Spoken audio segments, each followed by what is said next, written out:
Thank you for joining SASART again. Today we're going to do a watercolor painting.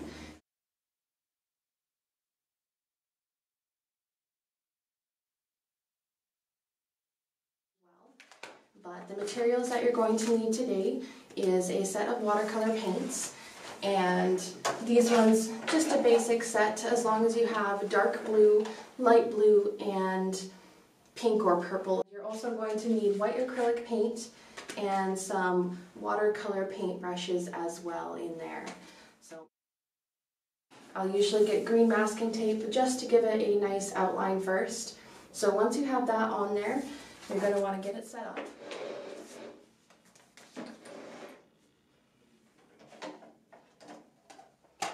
And the first color that you're going to want to start with is a dark blue.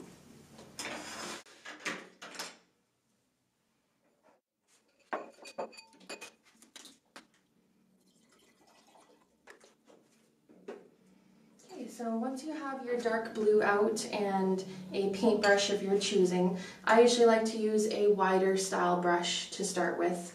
It's a lot easier to work with when you're going over a big area. So you're going to want to just do the top 1/3 of the portion of this painting here.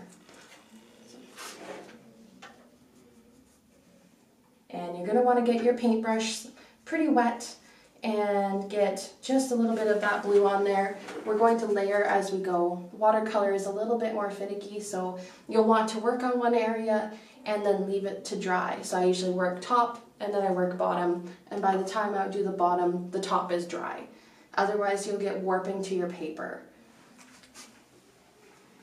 So we're going to get just a nice even coating. You don't want your paper to be too wet or it is going to curl on you. And the idea here is to just keep layering it. And smoothly back and forth. It's okay if it runs a little bit. You can always go back over again.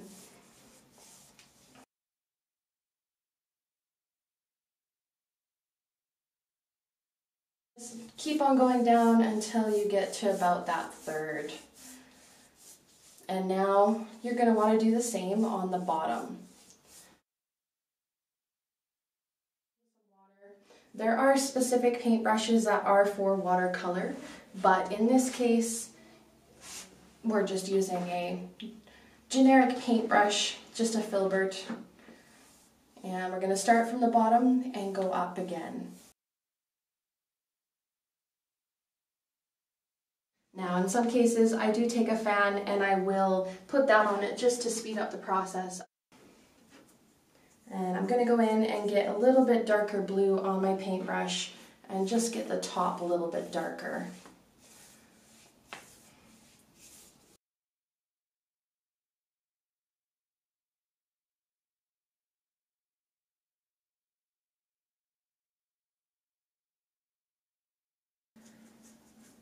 Now I'm going to take some purple as well and add that into it. And we're going to go at the top again and just gently add it into that blue. At the bottom, I'm going to add just a little bit more purple to that. That'll help to give it a gradient. So now while the top and the bottom are drying, we're going to get in our first layer of our pink. So it can be pink or it can be purple, depends on how much of a sky color you want. I'm going to go with a brighter pink. So load your paintbrush up, make sure that your paintbrush is fairly wet, and we're going to start in the middle and work our way down into that purple and blue.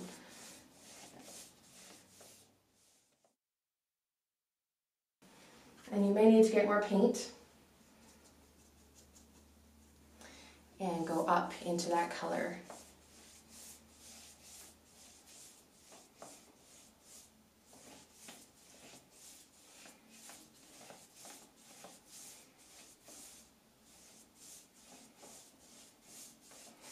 And this may take a little bit of practice, so if you're not sure what color your paint is going to come out, you can always use a paint swatch. Get a piece of paper on the side and you can see what color your paint is going to come out before you put it on.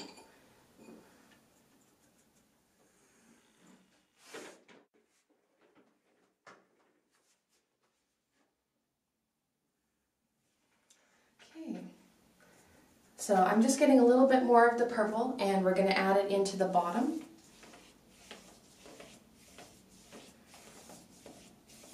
Again, working your way up.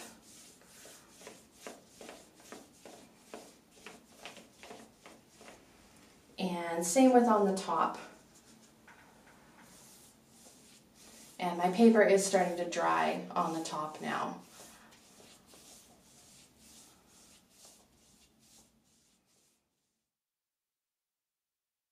I'm going to go back in with my pink again and just go over that middle. I'm going to go in with a little bit of light purple, and we're going to go right where the pink and the blue purple meet. We're going to go in that area and just add a little bit more into that. And that allows it to fully blend together.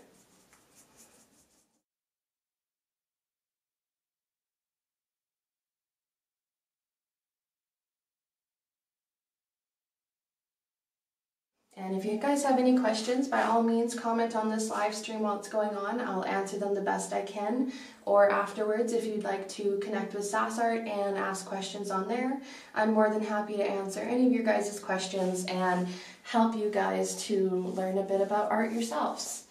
And if anyone creates a piece and they want to share it, I would love to see what everyone comes up with.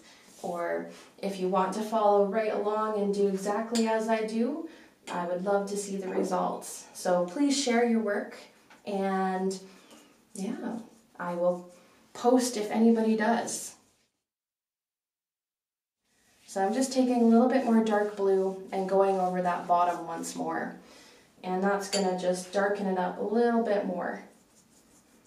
Watercolor is really all about layering. And so if it doesn't look good right now, the next layer might be what fixes it.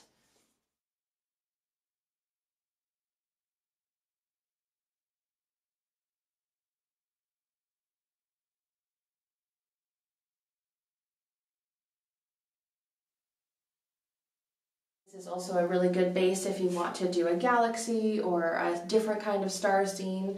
If you want to do mountains in the background, different things like that.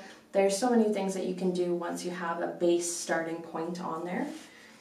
So I'm going to take dark blue once more, and we're going to go over the top and the bottom.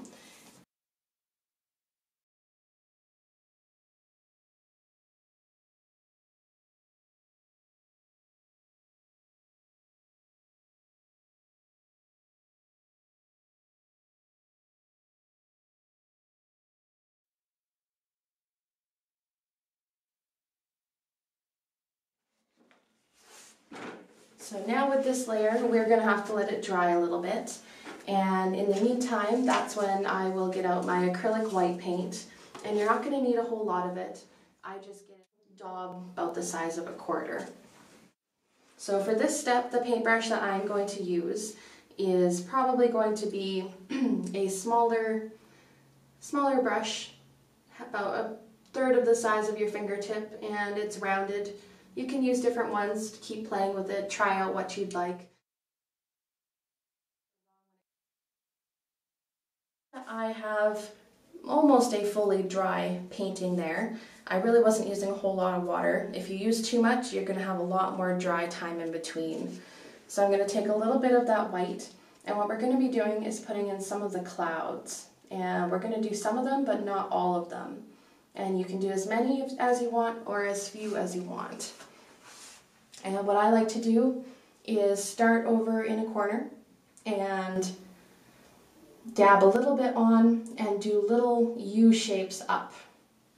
And I'll usually move around the page a little bit so that there's a variety going on. And you're not going to need a whole lot of paint for this. It's going to be a very minimal amount.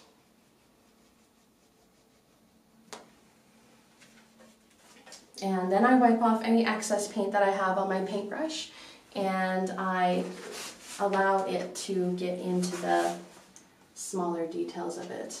So right now, it doesn't really look like the most grand of clouds, but that's when I start to blend some of that top bit in and make it part of the painting.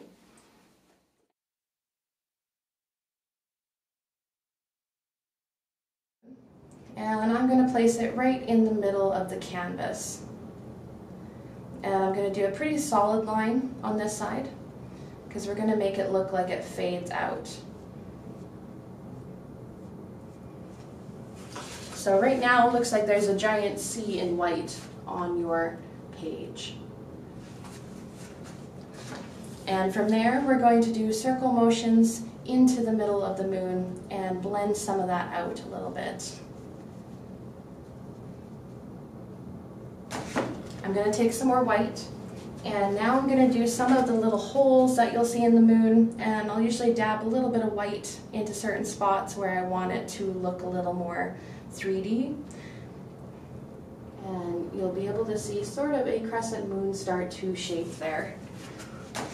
I'm going to take some more white, and now I'm going to do some of the little holes that you'll see in the moon, and I'll usually dab a little bit of white into certain spots where I want it to look a little more 3D.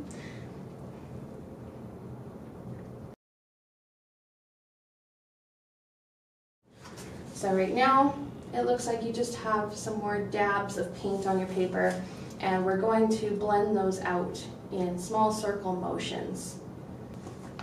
So there you can kind of start to see the moon forming there.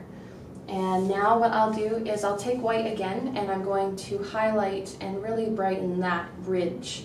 And I'm going to do the same on the clouds as well, the bottoms of them. That'll help to create some more depth to your paint.